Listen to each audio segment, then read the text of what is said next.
Oi, oi, comunidade Psi, professora Maria Angélica aqui do canal Dicas Psi. Hoje eu vim conversar com vocês sobre mito familiar. Estou até inaugurando aqui o estúdio novo, espero que vocês tenham gostado. Deixa eu mostrar aqui a lateralzinha aqui para vocês, ó. Fiz aqui um espaço mais legal para a gente poder conversar, né? Aqui botei também um quadro, não sei se dá para vocês verem aqui em cima, ó. Vendo? Porque algumas vezes eu quero explicar para vocês alguma coisa assim, né, específica, e eu tenho dificuldade porque eu quero escrever e aí não tem quadro, então botei um quadro aqui também para a gente poder conversar melhor. Dá a opinião de vocês, se vocês gostaram, tem alguma sugestão para eu colocar aqui para facilitar a nossa comunicação? Coloca aqui embaixo, que aí eu vendo, se for possível, eu vou colocando aqui para gente, tá bom? Vamos conversar hoje então sobre mito familiar? Eu vou conversar sobre mito com vocês porque eu estou trabalhando com curso de avaliação psicológica de famílias e as pessoas ficaram com muitas dúvidas em relação à influência do mito familiar nos conflitos de uma família.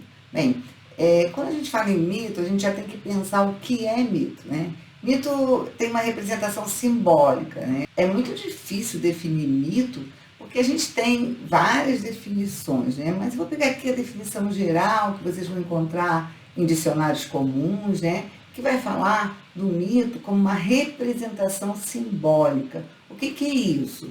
A representação simbólica, ela existe no nosso psiquismo e que, de alguma forma, ela foi organizada pela pessoa, mas quando fala-se mito, a gente não fala de uma coisa individual, nós vamos falar de alguma coisa cultural, alguma coisa que passa, que é transmitida de geração para geração.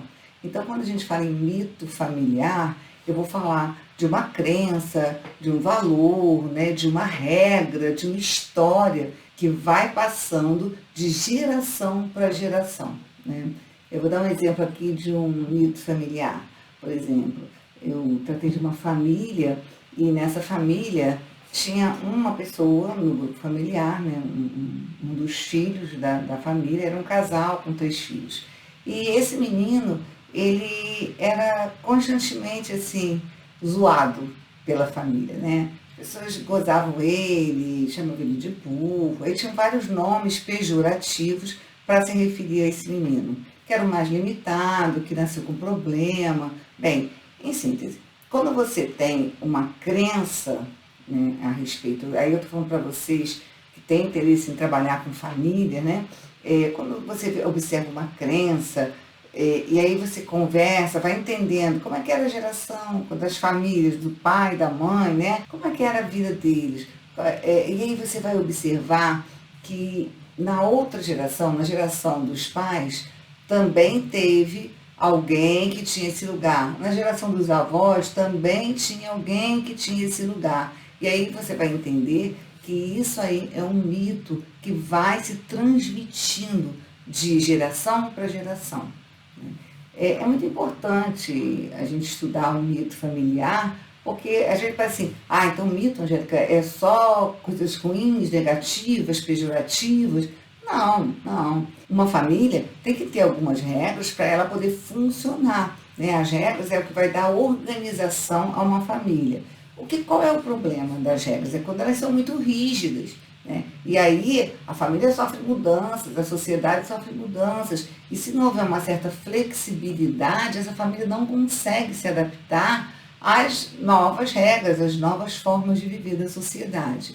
É nesse sentido, o mito, né, quando ele sustenta regras muito rígidas, não é legal. Ou quando adoece um membro da família, tem que ter um doente. E é muito interessante que o mito ele define não só patologias, tá? Mas ele define também atribuições de papéis, formas de comunicação em uma família. Ele define várias regras de relacionamento familiar.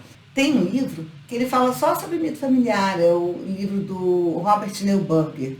O Mito Familiar, o nome do livro é exatamente esse, o título do livro, O Mito Familiar. Se você quiser estudar um pouco mais sobre mito familiar, esse livro acho que dá uma base legal para você, tá bom? Bom, gente, eu vou ficando por aqui, eu agradeço muito a participação de vocês, se esse vídeo ajudou vocês, colaborou com a sua formação, né, com o seu conhecimento, dá um like aqui, compartilha com seus amigos e se inscreve no nosso canal, porque toda quarta-feira eu trago um vídeo novo para você, tá bom? Vou ficando por aqui. Tchau, tchau!